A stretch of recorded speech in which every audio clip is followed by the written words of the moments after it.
সবাইকে স্বাগত অনুপুরের গল্প থেকে।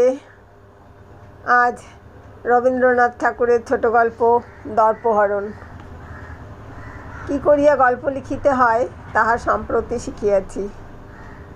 বঙ্কিমবাবু এবং স্যার ওয়াল্টার স্কট পড়িয়া আমার বিশেষ ফল হয় নাই। ফল কোথা হইতে কেমন করিয়া হইল, আমার এই প্রথম গল্পেই সেই কথাটা লিখিতে বসিলাম।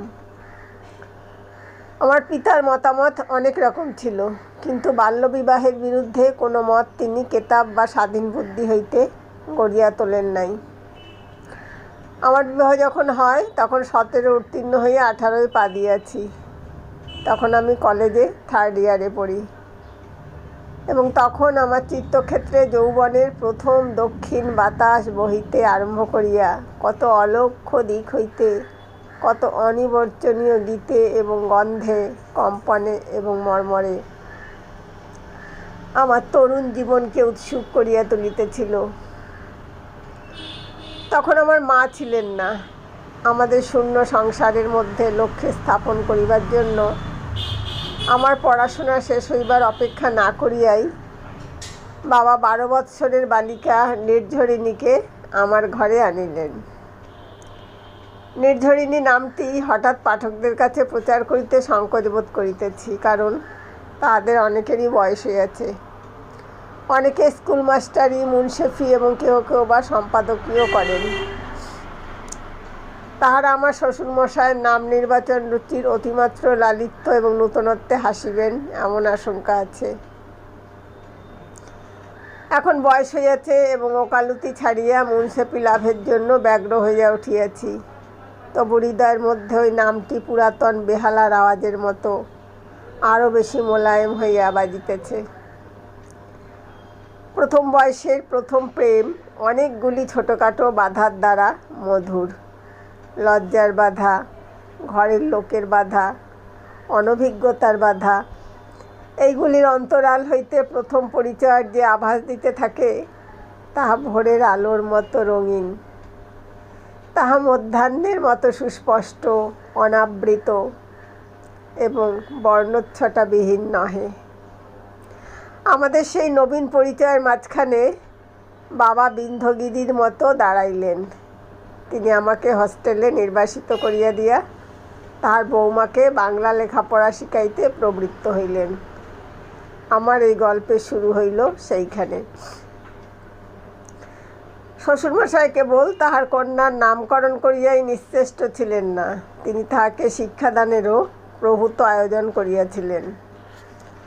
এমনকি উপক্রমণিকা তাহার মুখস্থ শেষ হইয়াছিল। মেঘনাদবধ কাব্য পড়িতে হেমবাবুর টিকা তাহার প্রয়োজন হইত না। হস্টেলে গিয়া তাহার পরিচয় পাইয়াছিলাম। আমি সেখানে থাকিতে নানা উপায় বাবাকে লুকাইয়া নববিরহ তাপে অত্যন্ত উত্তপ্ত 2-1খানা চিঠি তাহাকে পাঠাইতে আরম্ভ করিয়াছিলাম। তাহাতে কোটেশন মার্কা না দিয়া আমাদের নব্য কবিদের কাব্য ছাকিয়া অনেক কবিতা চালিয়াছিলাম। ভাবিয়াছিলাম প্রণয়নীর কেবল প্রেম আকর্ষণ করাই যথেষ্ট নহে, শ্রদ্ধাও চাই। শ্রদ্ধা পাইতে হইলে বাংলা ভাষায় যেরূপ রচনা প্রণালীর আশ্রয় লওয়া উচিত সেটা আমার স্বভাবত আসিত না। অর্থাৎ অন্য জহরীরা যে সকল মণি ছিদ্র করিয়া রাখিয়াছিলেন আমার চিঠি তাহা সূত্রের মতো গাঁথিয়া পাঠাইত, কিন্তু ইহার মধ্যে মণিগুলি অন্যের, কেবলমাত্র সূত্রটুকুই আমার। এ বিনয়টুকু স্পষ্ট করিয়া প্রচার করা আমি ঠিক সঙ্গত মনে করি নাই। চিঠির উত্তর যখন পাইলাম তারপর হইতে যথাস্থানে কোটেশন মার্কা দিতে আর কার্পণ্য করি নাই। এটুকু বেশ বোঝা গেল নববধূ বাংলা ভাষাটি বেশ জানেন। তার চিঠিতে বানান ভুল ছিল কি না তা উপযুক্ত বিচারক আমি নই, কিন্তু সাহিত্যবোধ ও ভাষাবোধ না থাকিলে এমন চিঠি লেখা যায় না, সেটুকু আন্দাজে বুঝিতে পারি।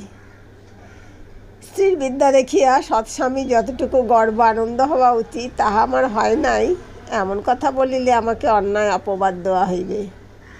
কিন্তু তারই সঙ্গে একটু অন্য ভাবও ছিল। সে ভাবটুকু উচ্চদরের না হইতে পারে, কিন্তু স্বাভাবিক। মুশকিলেই যে যে উপায় আমার বিদ্যার পরিচয় দিতে পারিতাম সেটা বালিকার পক্ষে দুর্গম। সে যেটুকু ইংরেজি জানে তাহাতে বার্ক ম্যাকলের ছাদের চিঠি তাহার উপরে চালাইতে হইলে মশামারিতে কামান দাগা হইত। মশার কিছুই হইত না, কেবল ধোয়া এবং আওয়াজই সার হইত। আমার যে 3টি প্রাণের বন্ধু ছিল তাদিগকে আমার স্ত্রীর চিঠি না দেখাইয়া থাকিতে পারিলাম না। তাহারা আশ্চর্য হইয়া কহিল, এমন স্ত্রী পাইয়াছ, ইহা তোমার ভাগ্য। অর্থাৎ ভাষান্তরে বলিতে গেলে এমন স্ত্রীর উপযুক্ত স্বামী আমি নই। নির্ঝরিণীর নিকট হইতে পত্রোত্তর পাইবার পূর্বেই যে কখানি চিঠি লিখিয়া ফেলিয়াছিলাম তাহাতে হৃদয়োচ্ছ্বাস যথেষ্ট ছিল, কিন্তু বানান ভুলও নিতান্ত অল্প ছিল না। সতর্ক হইয়া লেখা যে দরকার তাহা তখন মনেও করি নাই। সতর্ক হইয়া লিখিলে বানান ভুল হয়তো কিছু কম পড়িত। এমন অবস্থায় চিঠির মধ্যস্থতা ছাড়িয়া মোকাবিলায় প্রেমালাপই নিরাপদ। সুতরাং বাবা অফিসে গেলেই আমাকে কলেজ পালাইতে হইত। ইহাতে আমাদের উভয়ের পক্ষেরই পাঠচর্চায় যে ক্ষতি হইত, আলাপ চর্চায় তাহার শুদ্ধ শোষণ করিয়া লইতাম। বিশ্বজগতে যে কিছুই একেবারে নষ্ট হয় না, এক আকারে যাহা ক্ষতি অন্য আকারে তাহা লাভ। এমন সময় আমার স্ত্রীর জ্যাঠতুতো বোনের বিবাহকাল উপস্থিত। আমরা তো যথানিয়মে আইবুড়ো ভাত দিয়ে খালাস, কিন্তু আমার স্ত্রী স্নেহের আবেগে এক কবিতা রচনা করিয়া লাল কাগজে লাল কালি দিয়া লিখিয়া তাহার ভগিনীকে না পাঠাইয়া থাকিতে পারিল না। সেই রচনাটি কেমন করিয়া বাবার হস্তগত হইল। বাবা তার বধূমাতার কবিতায় রচনা নৈপুণ্য, সদ্ভাব, সৌন্দর্য, প্রসাদগুণ, প্রাঞ্জলতা ইত্যাদি শাস্ত্রসম্মত নানা গুণের সমাবেশ দেখিয়া অভিভূত হইয়া গেলেন। তাহার বৃদ্ধ বন্ধুদিগকে দেখাইলেন। তাহারাও তামাক টানিতে টানিতে বলিলেন, খাসা হইয়াছে। নববধূর যে রচনা শক্তি আছে এ কথা কাহারও অগোচর রহিল না। হঠাৎ এইরূপ খ্যাতি বিকাশে রচয়িত্রীর কর্ণমূল এবং কপোলোদয় অরুণবর্ণ হইয়া উঠিয়াছিল। অভ্যাসক্রমে তাহা বিলুপ্ত হইল। পূর্বেই বলিয়াছি, কোনো জিনিস একেবারে বিলুপ্ত হয় না। কি জানি লজ্জার আভাসটুকু তাহার কোমল কপোল ছাড়িয়া আমার কঠিন হৃদয়ের প্রচ্ছন্ন কোণে হয়তো আশ্রয় লইয়া থাকিবে। কিন্তু তাই বলিয়া স্বামীর কর্তব্যে শৈথিল্য করি নাই। অপক্ষপাত সমালোচনার দ্বারা স্ত্রীর রচনার দোষ সংশোধনে আমি কখনোই আলস্য করি নাই। বাবা তাহাকে নির্বিচারে যতই উৎসাহ দিয়াছেন, আমি ততই সতর্কতার সহিত ত্রুটি নির্দেশ করিয়া তাহাকে যথোচিত সংযত করিয়াছি। আমি ইংরাজি বড় বড় লেখকের লেখা দেখাইয়া তাহাকে অভিভূত করিতে ছাড়ি নাই। সে কোকিলের উপর একটা কি লিখিয়াছিল, আমি সেলির স্কাইলার্ক ও কিটসের নাইটিঙ্গেল শুনাইয়া তাহাকে এক প্রকার নীরব করিয়া দিয়াছিলাম। তখন বিদ্যার জোরে আমিও যেন শেলি কিটসদের গৌরবের কতকটা ভাগী হইয়া পড়িতাম। আমার স্ত্রীও ইংরেজি সাহিত্য হইতে ভালো ভালো জিনিস তাহাকে তর্জমা করিয়া শুনাইবার জন্য আমাকে পীড়াপিড়ি করিত। আমি গর্বের সহিত তাহার অনুরোধ রক্ষা করিতাম। স্ত্রীলোকের কমনীয়তার পক্ষে এই একটু ছায়ার আচ্ছাদন দরকার। বাবা এবং বন্ধুবান্ধবরা তাহা বুঝিতেন না। কাজেই আমাকে এই কঠোর কর্তব্যের ভার লইতে হইয়াছিল। নিশীথের চন্দ্র মধ্যাহ্নের সূর্যের মতো হইয়া উঠিলে 2 দণ্ড বাহবা দেওয়া চলে, কিন্তু তাহার পরে ভাবিতে হয় ওটাকে ঢাকা দেওয়া যায় কি উপায়। চিরকাল একই হয়ে আসছে। স্বামীর ওপর দিয়ে স্ত্রী যেতে পারবে না। স্ত্রীর কোনো গুণকে স্বামী কিভাবে ঢাকা দেওয়া যায়, কিভাবে সেই গুণের কদর না করে তাকে চেপে দেওয়া যায়, সেই চেষ্টায় করে আসা হচ্ছে। সেই সময়ও ছিল, এখনও আছে, ভবিষ্যতেও থাকবে বলেই আমার মনে হয়। স্ত্রীর স্বামী এই পরিচয় পাইতে কোনো পুরুষ পছন্দ করে না। স্বামীর স্ত্রী পরিচয় পাইতে কিন্তু স্ত্রী সর্বদাই গর্ববোধ করে। আমার স্ত্রীর লেখা বাবা এবং অন্যান্য অনেকে কাগজে ছাপাইতে উদ্যত হইয়াছিলেন। নির্ঝরিণী তাহাতে লজ্জা প্রকাশ করিত। আমি তাহার সে লজ্জা রক্ষা করিয়াছি, কাগজে ছাপিতে দিই নাই। কিন্তু বন্ধুবান্ধবদের মধ্যে প্রচার বন্ধ করিতে পারা গেল না। ইহার কুফল যে কতদূর হইতে পারে কিছুকাল পরে তাহার পরিচয় পাইয়াছিলাম। তখন উকিল হইয়া আলিপুরে বাহির হই। একটা উইল কেস লইয়া বিরুদ্ধ পক্ষের সঙ্গে খুব জোরের সহিত লড়িতেছিলাম। উইলটি বাংলায় লেখা।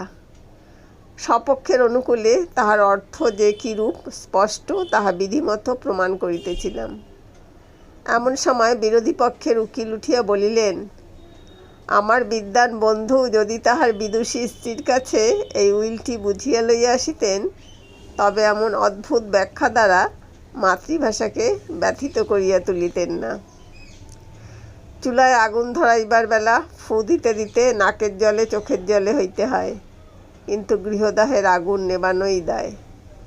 লোকের ভালো কথা চাপা থাকে, আর অনিষ্টকর কথাগুলো মুখে মুখে হু হু শব্দে ব্যপ্ত হইয়া যায়।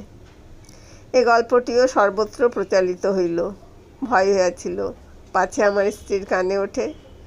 সৌভাগ্যক্রমে ওঠে নাই। অন্তত এ সম্বন্ধে তাহার কাছ হইতে কোনো আলোচনা কখনো শুনি নাই। একদিন একটি অপরিচিত ভদ্রলোকের সহিত আমার পরিচয় হইতেই তিনি জিজ্ঞাসা করিলেন, আপনি কি শ্রীমতী নির্ঝরিণী দেবীর স্বামী? এই জায়গাটা একটু ভালো করে মন দিয়ে শুনুন। আমি বলিলাম, আমি তাহার স্বামী কিনা সে কথার জবাব দিতে চাহি না, তবে তিনি আমার স্ত্রী বটেন। বাহিরের লোকের কাছে স্ত্রীর স্বামী বলিয়া খ্যাতিলাভ করা আমি গৌরবের বিষয় বলিয়া জ্ঞান করি নাই। সেটা যে গৌরবের বিষয় নয় সে কথা আমাকে আরেক ব্যক্তি অনাবশ্যক স্পষ্ট ভাষায় স্মরণ করাইয়া দিয়াছিল। পূর্বেই পাঠকগণ সংবাদ পাইয়াছেন আমার স্ত্রীর জ্যাঠুত বোনের বিবাহ হইয়াছে। তার স্বামীটা অত্যন্ত বর্বর দুর্বৃত্ত। স্ত্রীর প্রতি তাহার অত্যাচার অসহ্য। আমি এই পাষণ্ডের নির্দয়াচরণ লইয়া আত্মীয় সমাজে আলোচনা করিয়াছিলাম। সে কথা অনেক বড় হইয়া তাহার কানে উঠিয়াছিল। সে তাহার পর হইতে আমার প্রতি লক্ষ্য করিয়া সকলের কাছে বলিয়া বেড়াইতেছে যে নিজের নাম হইতে আরম্ভ করিয়া শ্বশুরের নামে পর্যন্ত উত্তম মধ্যম অধম অনেক রকম খ্যাতির বিবরণ শাস্ত্রে লিখিয়াছে, কিন্তু নিজের স্ত্রীর খ্যাতিকে যশস্বী হওয়ার কল্পনা কবির মাথাতেও আসে নাই। এমন সব কথা লোকের মুখে মুখে চলিতে আরম্ভ করিলে স্ত্রীর মনে তো দম্ভ জন্মিতেই পারে। বিশেষত বাবার একটা বদ অভ্যাস ছিল। নির্ঝরিণীর সামনেই তিনি আমাদের পরস্পরের বাংলা ভাষা জ্ঞান লইয়া কৌতুক করিতেন। একদিন তিনি বলিলেন, হরিশ যে বাংলা চিঠিগুলো লেখে তাহার বানানটা তুমি দেখিয়া দাও না কেন বৌমা? আমাকে এক চিঠি লিখিয়াছে, তাহাতে সে জগদীন্দ্র লিখিতে দীর্ঘই বসাইয়াছে। শুনিয়া বাবার বৌমা নীরবে একটুখানি স্মিত হাস্য করিলেন। আমিও কথাটাকে ঠাট্টা বলিয়া হাসিলাম, কিন্তু এরকম ঠাট্টা ভালো নয়। স্ত্রীর দম্ভের পরিচয় পাইতে আমার দেরি হইল না। পাড়ার ছেলেদের এক ক্লাব আছে, যেখানে একদিন তাহারা এক বিখ্যাত বাংলা লেখককে বক্তৃতা দিতে রাজি করিয়াছিল। অপর একটি বিখ্যাত লোককে সভাপতিও ঠিক করা হয়। তিনি বক্তৃতার পূর্বরাত্রে অস্বাস্থ্য জানাইয়া ছুটি লইলেন। ছেলেরা উপায়ান্তর না দেখিয়া আমাকে আসিয়া ধরিল। আমার প্রতি ছেলেদের এই অহৈতুকী শ্রদ্ধা দেখিয়া আমি কিছু প্রফুল্ল হইয়া উঠিলাম। বলিলাম, তা বেশ তো, বিষয়টা কি বলো তো? তাহারা কহিল, প্রাচীন ও আধুনিক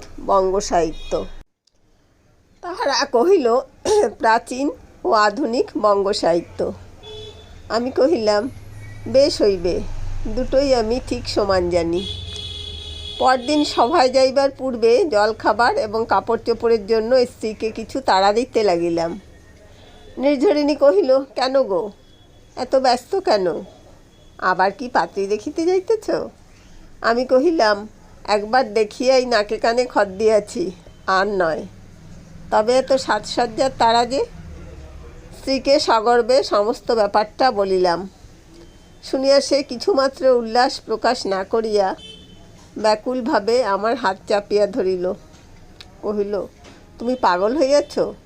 না না, সেখানে তুমি যাইতে পারিবে না। আমি কহিলাম, রাজপুত নারী যুদ্ধ সাজ পরাইয়া স্বামীকে রণক্ষেত্রে পাঠাইয়া দিত, আর বাঙালির মেয়ে কি বক্তৃতা সভাতেও পাঠাইতে পারে না? নির্ঝরিণী কহিল, ইংরাজি বক্তৃতা হইলে আমি ভয় করিতাম না, কিন্তু থাক না, অনেক লোক আসিবে, তোমার অভ্যাস নাই। শেষকালের কথাটা আমিও কি মাঝে মাঝে ভাবি নাই? রামমোহন রায়ের গানটা মনে পড়িতেছিল। মনে করো শেষের সেদিন ভয়ঙ্কর, অন্য বাক্যে কবে কিন্তু তুমি রবে নিরুত্তর। বক্তার বক্তৃতা অন্তে উঠিয়া দাঁড়াইবার সময় সভাপতি যদি হঠাৎ দৃষ্টিহীন নারীক্ষীণ হিমকলেবর অবস্থায় একেবারে নিরুত্তর হইয়া পড়েন, তবে কি গতি হইবে? বুক ফুলাইয়া স্ত্রীকে কহিলাম, নির্ঝর, তুমি কি মনে করো? স্ত্রী কহিল, আমি কিছুই মনে করি না, কিন্তু আমার আজ ভারী মাথা ধরিয়া আসিয়াছে, বোধহয় জ্বর আসিবে। তুমি আজ আমায় ফেলিয়া যাইতে পারিবে না। আমি কহিলাম, সে আলাদা কথা, তোমার মুখটা একটু লাল দেখাইতেছে বটে। সেই লালটা সভাস্থলে আমার দুরবস্থা কল্পনা করিয়া লজ্জায় অথবা আসন্ন জ্বরের আবেশে সে কথা নিঃসংশয়ে পর্যালোচনা না করিয়াই আমি ক্লাবের সেক্রেটারিকে স্ত্রীর পীড়ার কথা জানাইয়া নিষ্কৃতি লাভ করিলাম। বলা বাহুল্য, স্ত্রীর জ্বর ভাব অতি সত্বর ছাড়িয়া গেল। আমার অন্তরাত্মা কহিতে লাগিল, আর সব ভালো হইল। কিন্তু তোমার বাংলা বিদ্যা সম্বন্ধে তোমার স্ত্রীর মনে এই যে সংস্কার, এটা ভালো নয়। তিনি নিজেকে মস্ত বিদুষী বলিয়া ঠাউরাইয়াছেন।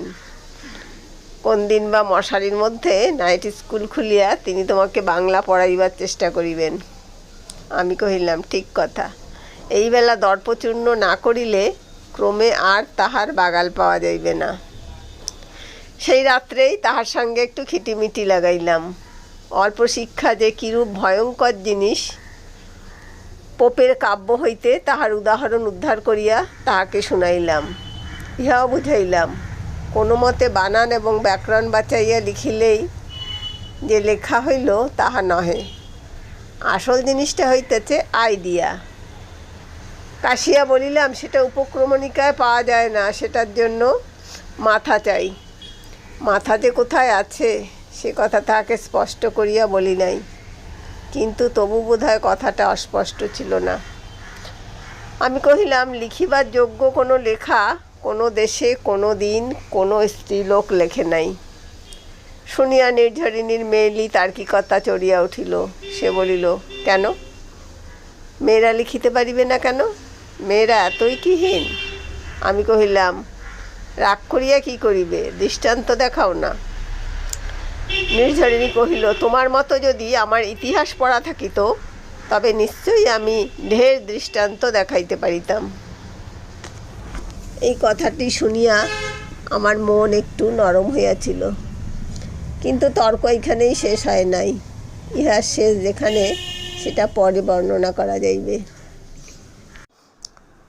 উদ্দীপনা বলিয়া মাসিক পত্রে ভালো গল্প লিখিবার জন্য 50 টাকা পুরস্কার ঘোষণা করিয়াছিল।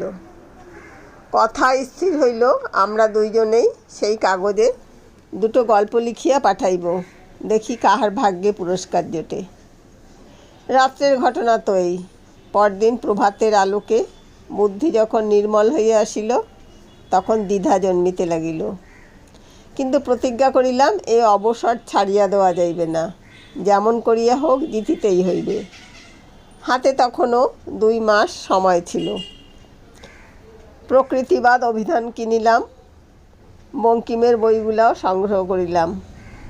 কিন্তু বঙ্কিমের লেখা আমার চেয়ে আমার অন্তঃপুরে অধিক পরিচিত। ইংরাজি গল্পের বই দেদার পড়িতে লাগিলাম। অনেকগুলা গল্প ভাঙিয়া চুরিয়া একটি প্লট দাঁড় করাইলাম। প্লটটা খুবই চমৎকার হইয়াছিল, কিন্তু মুশকিলেই হইল, বাংলা সমাজে যে সকল ঘটনা কোনো অবস্থাতেই ঘটিতে পারে না, অতি প্রাচীনকালের পাঞ্জাবের সীমান্ত দেশে গল্পের ভিত্তি ফাদিলাম। সেখানে সম্ভব অসম্ভবের সমস্ত বিচার একেবারে নিরাকৃত হওয়াতে কলমের মুখে কোনো বাধা রহিল না। উদ্দাম প্রণয়, অসম্ভব বীরত্ব, নিদারুণ পরিণাম সার্কাসের ঘোড়ার মতো আমার গল্প ঘিরিয়া অদ্ভুত গতিতে ঘুরিতে লাগিল। রাত্রে আমার ঘুম হইত না। দিনে আহারকালে ভাতের থালা ছাড়িয়া মাছের ঝোলের বাটিতে ডাল ঢালিয়া দিতাম। আমার অবস্থা দেখিয়া নির্ঝরিণী আমাকে অনুনয় করিয়া বলিল, আমার মাথা খাও, তোমাকে আর গল্প লিখিতে হইবে না, আমি হার মানিতেছি। আমি উত্তেজিত হইয়া বলিলাম, তুমি কি মনে করিতেছ, আমি দিনরাত্রি কেবল গল্প ভাবিয়াই মরিতেছি? কিছুই না, আমাকে মক্কেলের কথা ভাবিতে হয়। তোমার মতো গল্প এবং কবিতা চিন্তা করিবার অবসর পড়িয়া থাকিলে আমার ভাবনা কি ছিল? যাহা হোক, ইংরেজি প্লট এবং সংস্কৃত অভিধানে মিলাইয়া একটি গল্প খাড়া করিলাম। মনের কোণে ধর্মবুদ্ধিতে একটু পীড়াবোধ করিতে লাগিলাম। ভাবিলাম, বেচারা নির্ঝর ইংরেজি সাহিত্য পড়ে নাই, তাহার ভাব সংগ্রহ করিবার ক্ষেত্র সংকীর্ণ। আমার সঙ্গে তাহার এই লড়াই নিতান্তই অসমকক্ষের লড়াই। দেখুন কত গর্ব, শুধু পুরুষ বলে। লেখা পাঠানো হইয়াছে, বৈশাখের সংখ্যায় পুরস্কারযোগ্য গল্পটি বাহির হইবে। যদিও আমার মনে কোনো আশঙ্কা ছিল না, তবু সময় যত নিকটবর্তী হইল মনটা তত চঞ্চল হইয়া উঠিল। বৈশাখ মাসও আসিল। একদিন আদালত হইতে সকাল সকাল ফিরিয়া আসিয়া খবর পাইলাম বৈশাখের উদ্দীপনা আসিয়াছে, আমার স্ত্রী তাহা পাইয়াছে। ধীরে ধীরে নিঃশব্দ পদে অন্তঃপুরে গেলাম। শয়ন ঘরে উঁকি মারিয়া দেখিলাম আমার স্ত্রী কড়ায় আগুন করিয়া একটি বই পুড়াইতেছে। এই জায়গাটাও কিন্তু আমার শ্রোতা যারা খুব মনোযোগ সহকারে শুনবেন। দেয়ালের আয়নায় নির্ঝরিণীর মুখের যে প্রতিবিম্ব দেখা যাইতেছে তাহাতে স্পষ্ট বোঝা গেল, কিন্তু পূর্বে সে অশ্রুবর্ষণ করিয়া লইয়াছে। মনে আনন্দ হইল, কিন্তু সেই সঙ্গে একটু দয়াও হইল।